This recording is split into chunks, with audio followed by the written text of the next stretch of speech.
día que conocí a Mary, un día de verano de 2007, realmente terminé hablando con una puerta. Bueno, más que hablar con una puerta, escuché los sollozos y las plegarias que venían del otro lado de esa puerta.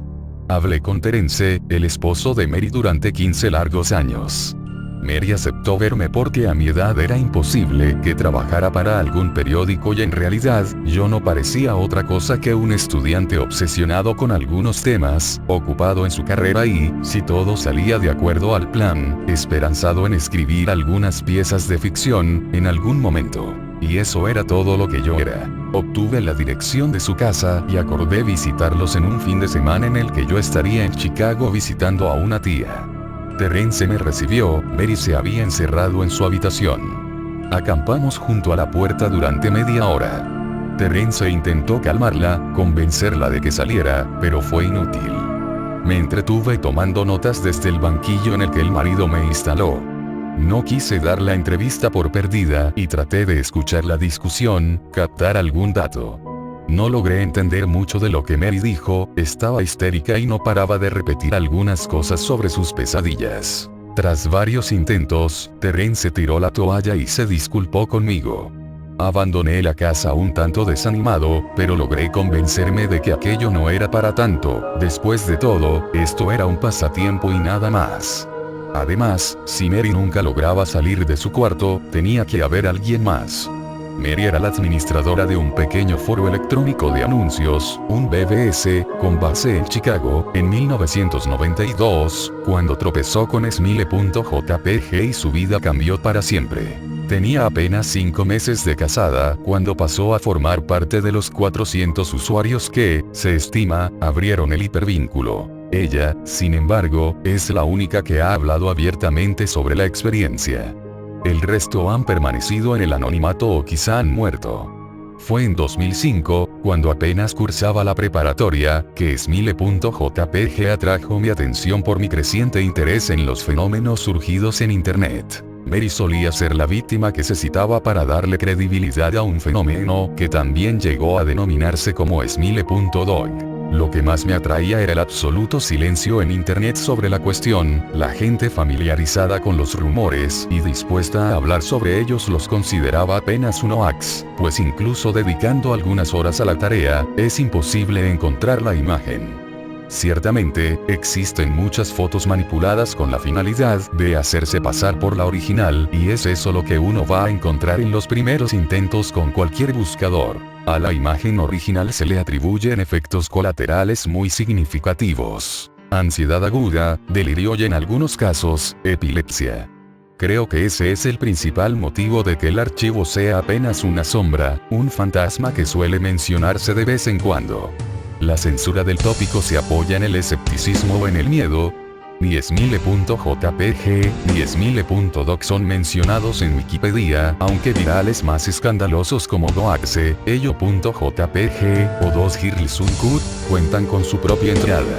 Asimismo, cualquier intento de subir una contribución referente a Smile.jpg es sistemáticamente eliminada por cualquiera de los múltiples administradores de la enciclopedia en línea. Al parecer, ya se hablaba de Smile.jpg en los remotos tiempos de Usenet, e incluso existe una historia muy persistente sobre un hacker que en 2002, inundó los foros de sátira y humor de Something Awful con la imagen, volviendo epilépticos a casi la mitad de su público.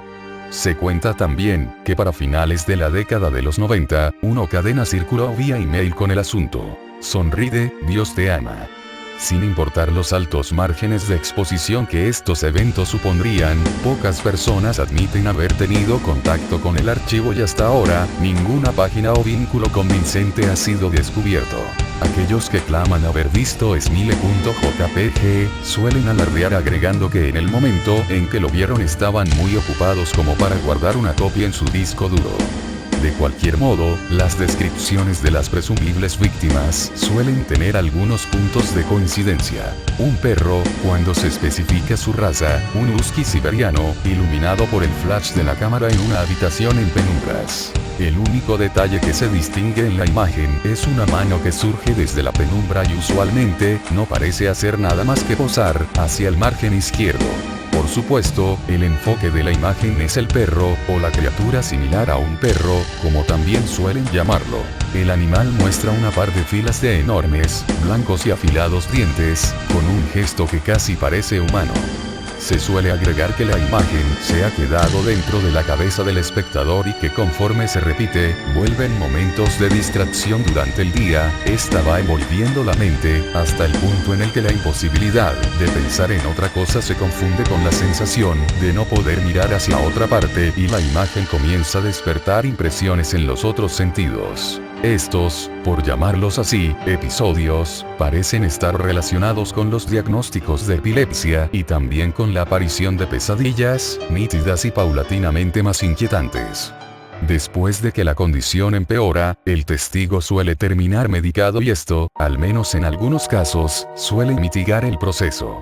Supongo que el tratamiento que Mary tomaba, no fue parte de esos casos. Después de regresar de Chicago, me dediqué a enviar mensajes de solicitud a varios grupos de noticias, foros, sitios y listas de correo, esperando encontrar el nombre de algún supuesto testigo de Smile.jpg que sintiese la necesidad de dar su testimonio. Pasó demasiado tiempo sin ninguna respuesta y en algún momento, mi curiosidad comenzó a apagarse. Me encontraba camino a exámenes finales. Mary me envió un mail, a principios de marzo de 2008, para jml@****.com, de enerma@****.net. Asunto: la entrevista del año pasado. Todavía tengo mucha vergüenza por el modo como te traté cuando me visitaste. Espero comprendas que no tuviste nada que ver con esto, fue por mis problemas. Creo que hubiera podido ser más amable y espero que me perdones. Tenía mucho miedo, me siento acosada. He vivido así durante 15 años. El perro viene a mí en mis sueños, cada noche. Sé que parece mentira, pero es cierto. Hay algo, un color, algo que hace que las pesadillas que tengo no se parezcan a ningún sueño que hubiera tenido antes. Ya no recuerdo tanto los sueños que tuve antes. En mis sueños, nunca me muevo. Nunca hablo. Simplemente estoy mirando la escena de esa foto horrible, veo la mano, veo el perro y el perro habla. He pensado qué hacer durante mucho tiempo, he tenido mucho tiempo para pensarlo. Me imagino que se lo hubiera podido enseñar a algún compañero, a algún extraño, incluso a Terence, aunque la idea no me gustara. Cada noche durante 15 años, Smile.dog ha venido a mis sueños y me ha exigido que difunda la palabra y entonces, si el perro cumple con su palabra, me dejará en paz. Lo que me detiene es pensar en lo que haría si me miente y si no la cumple. Y si todo se pone peor después de que lo obedezca, entonces ¿qué? Así que nunca le he hecho caso. Durante 15 años mantuve el disquete escondido entre mis cosas. Todas las noches viene y me exige que difunda su palabra. Pero yo he aguantado. Muchos de mis amigos del foro, los que vieron el archivo, dejaron de postear y luego se mataron. Otros simplemente desaparecieron y no supe más de ellos. Son los que más me preocupan que decidieron. Le hicieron caso. Perdóname, pero cuando hablaste con mi esposo y acordaron una cita, yo sentía que al fin me iba a volver loca. Había decidido darte el disquete. Ya no me importaba si el perro estaba mintiendo o no, quería que todo terminara, como fuera. Tú eres un extraño, alguien de quien no tengo idea de su vida y con la que no me siento obligada a nada. Por eso pensé que sería más fácil dártelo para tu investigación y que no me importara que fuera a pasar contigo. Pero antes de que llegaras me vi en el espejo y me di cuenta de lo que estaba haciendo. Estaba a punto de arruinar tu vida para siempre. No pude soportarlo, todavía no puedo. Tengo mucha vergüenza de lo que estuve a punto de hacerte y todo lo que espero es que esta advertencia haga que recapacites y dejes de buscar el archivo. Porque puede que te encuentres con alguien más débil o más inconsciente y no duden en obedecer sus palabras. Todavía estás a tiempo de detenerte. Sinceramente, Mary B. Terence me llamó unos días después, estaba en la ciudad y quería verme, lo cité en un café. Mary se había suicidado. Después de cremarla, había decidido revisar sus cosas, sus cuentas de correo y su ordenador. Fue hasta que me contó que había dado con el email que su esposa me mandó, que me di cuenta del verdadero estado en el que se encontraba. Era poco lo que quedaba del carácter afable y seguro con el que me había encontrado el año pasado. Me pidió que hiciera caso de lo que su esposa me había advertido. Había encontrado el disquete, etiquetado simplemente como Dog, en una estantería, en medio de un libro. Lo había roto y le había prendido fuego hasta volverlo nada más que un pedazo de plástico negro y retorcido. Silbó, me dijo. Noté su rostro palidecer mientras intentaba tragar saliva y luchaba por explicarme, por encontrar las palabras correctas para explicarme. La cosa silbó, la cosa, trató de disimular el tono de su voz, el temblor de sus manos, dándole un trago a su taza de café. La cosa aulló cuando se estaba quemando, noté el cambio en su cara, conforme se daba cuenta de lo que me estaba diciendo, como si fuera un animal, vivo. Me conmovió, quizá demasiado. Tengo que admitir que no supe cómo manejar mi encuentro con Terence. Si esto era una broma, era una muy buena. Pensaba, para calmarme, que todo era un engaño. Parecían una pareja seria, pero quién sabe, quizás solo se habían estado divirtiendo. Luego encontré el obituario de Mary e incluso, encontré una pequeña nota que cubría su muerte en la sección policíaca de un tabloide de Chicago.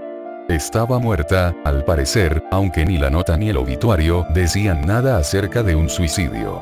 Decidí abandonar definitivamente mi pasatiempo, sobre todo porque estaba por finalizar el semestre y tenía que concentrarme en los exámenes. El mundo tiene formas extrañas de ponernos a prueba. Casi después de un año completo de que viera al esposo de Mary, recibí otro mail. Para jml@***.com de elsair82@***.com. Hola, encontré tu correo electrónico en una lista de correo. Tu perfil decía que estabas buscando a Smiledog.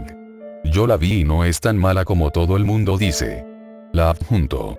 Hay que difundir la palabra palabras. La verdadera imagen no la pondré, no sé si sea la verdadera imagen. El fin del mensaje todavía me da escalofríos. Mi cliente de mail mostraba un archivo adjunto. Su nombre, como era de esperarse, era smile.jpg. Consideré si bajarlo o no. Era muy probable que fuese falso, todo lo que había pasado no volvía más probable otro resultado. Además, aún no estaba completamente convencido de los dichosos poderes de un simple fichero. El caso de Mary me había sacudido, claro, pero no era una paciente psiquiátrica de cualquier forma. Además, ¿cómo es que una simple imagen podría ser lo que se supone que ésta hace? ¿Qué clase de criatura es capaz de romper la mente de un ser humano usando como único medio sus ojos? Por otro lado, no todo podía ser una mentira, algo tenía que existir del otro lado de la leyenda. Si descargaba la imagen, si la miraba, si al final de todo resultaba que Mary se encontraba en lo correcto, si Smile.dog venía a mí en mis sueños a exigirme que difundiera su palabra palabras, ¿qué haría entonces? Viviría como lo hizo Mary, luchando con todas mis fuerzas durante el resto de mi vida, para no rendirme ante las órdenes de la criatura, hasta finalmente sucumbir a mi propia muerte o mi propia locura. Y si elegía el otro camino, ¿a quién le cargaría algo como esto? En mi intención original, que era escribir un artículo corto sobre smile.jpg, había pensado que podía anexar la imagen como evidencia, pero en esos momentos no esperaba que cualquiera que leyera el artículo, cualquier interesado, terminara afectado. Asumiendo que el archivo adjunto en el mail fuera genuino, sería lo suficientemente malicioso como para salvarme a mí mismo de esta forma.